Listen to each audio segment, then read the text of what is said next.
আম্মা জান খাজা মাইনুদ্দিন, এটা তোর বাহাদুরি না, আমি মায়ের অবদান।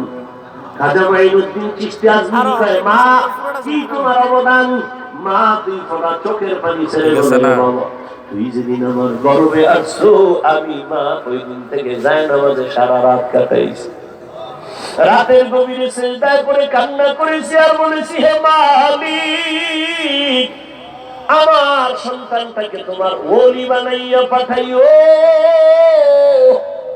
শুধু তাই না, তুই যখন দুনিয়াতে আসছ, আমি তোরে যতদিন দুধ পান করাইছি, আমি মা আল্লাহর কসম করে বলি, এক ফোঁটা দুধও তোর মুখে বিনা অজুতে দেই নাই।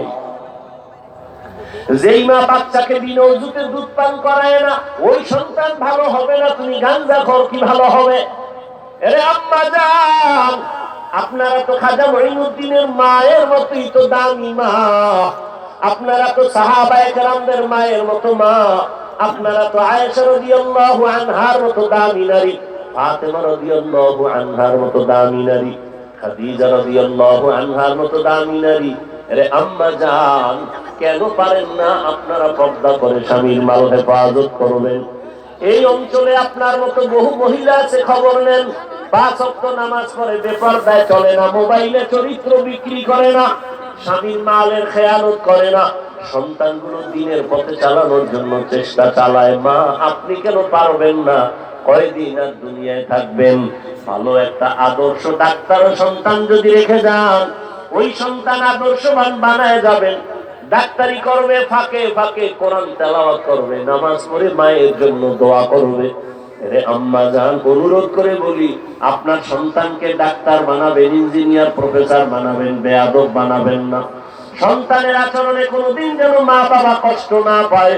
আপনার সন্তানের ব্যবহারে কোনোদিন শিক্ষকেরা যেন কষ্ট না পায়। আপনার সন্তানের আচরণে কখনো যেন আলেম ওলামা কষ্ট না পায়। ও আমার যুবক,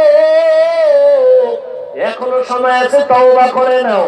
মনে মনে আল্লাহকে বলো, হে মালিক, এই ময়দানে মনে হয় আমার মতো গুনাহগার কেউ নাই। জীবনে কত দাড়ি কাটলাম, বেপরদায় চললাম, নামাজ ছাড়লাম, কত আর এই বাহাদুরি করবো, তো দিন দিন দুর্বল হয়ে যাই, রোগ বেড়ে গেছে।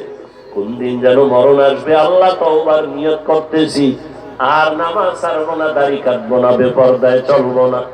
আল্লাহর মুহাব্বত নিয়ে যদি তওবা করতে পারো, তবে সবার নসিবে তওবা হবে না। আবু জাহাল নবীর 13 বছর দেখলো, বয়ান শুনলো, কালেমা পড়ে নাই।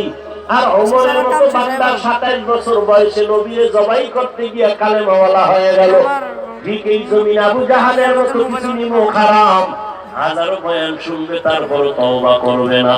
আর ওমরের মতো কিছু গোলাম মেজাজ নিয়ে বসবে, গুনার কথা স্মরণ করে কান্না করে তওবা করে ফজরে মসজিদে হাজির হয়ে যাবে। মনের বুঝায় বলবে, আর কত?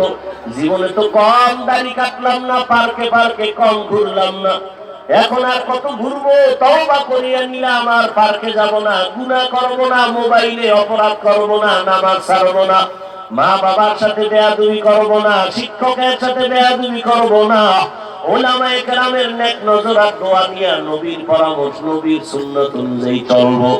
এমন তওবা করার মতো যদি ভাগ্যবান কোন আল্লাহর গোলাম এখানে থাকো, ও যুবক, বৃদ্ধ, বাবাজি, পর্দার মা বোনেরা, তওবার নিয়ত যদি অন্তরে থাকে, মুনাফিকি দুর্বলতা যদি না থাকে, খাঁটি তওবার নিয়ত যাদের আছে, দুটো হাত আমার আল্লাহকে দেখাইয়া দাও।